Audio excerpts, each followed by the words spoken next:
Mariing sinusuportahan ng Metro Manila Council na binubuo ng 17 alkalde ng National Capital Region ang proper consultation at coordination ng mga proyekto ng pamahalaan na gagawin sa loob ng jurisdiction ng mga local government unit. Ayon kay Metro Manila Council President at San Juan City Mayor Francis Zamora, paraan ito upang maiwasan ang mga ghost project at matiyak na magiging accountable ang mga lokal na opisyal.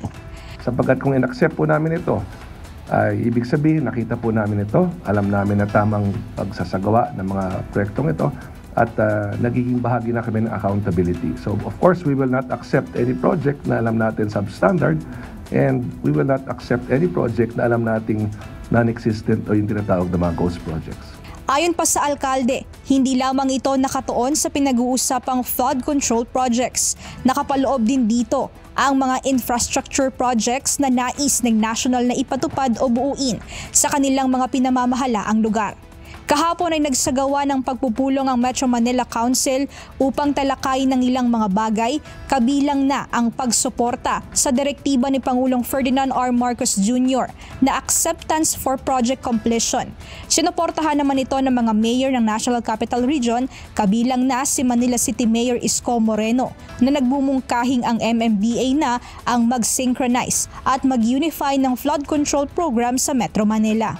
Kasi kami naman, hindi naman namin po pwedeng sabihin na kanal mo yan, kanal ko to. Hindi naman na I think magiging healthy yon for Metro Manila. At saka para maiwasan din na yung every meter, may tinatayong pumping station na sayang naman yung pera ng taong bayan. Ayon pa sa ilang alkalde, bahagi ng kanilang napag-usapan ang no permit, no construction, no permit, no implementation of the project nang sa gayon matiyak na ang proyekto ay maipatupad ng tama.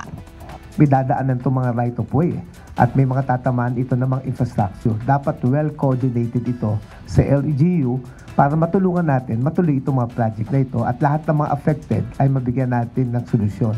At palagi ko naman sa kayo ng bawat isang member ng MMC na mas kabisado ng LGU yung sitwasyon ng bawat isang lugar. Samantala, ayon naman kay Muntinlupa City Mayor Rufy Biazon, walang malinaw na batas dati na nag-uutos o nagbabawal sa pagkakaroon ng ugnayan o koordinasyon, kaya nagkakaroon ng problema kapag hindi magkasundo ang mga opisyal. Kaya giit ng mga alkalde, dapat nang ipatupad ang koordinasyon ng local at national government na sa planning stage pa lamang ay maipaalam na sa mga LGU para masusi nilang masubaybayan. Mia Alonso, UNTV News and Rescue. Diyos ang aming sandigan, serbisyo publiko ang aming pinahahalagahan.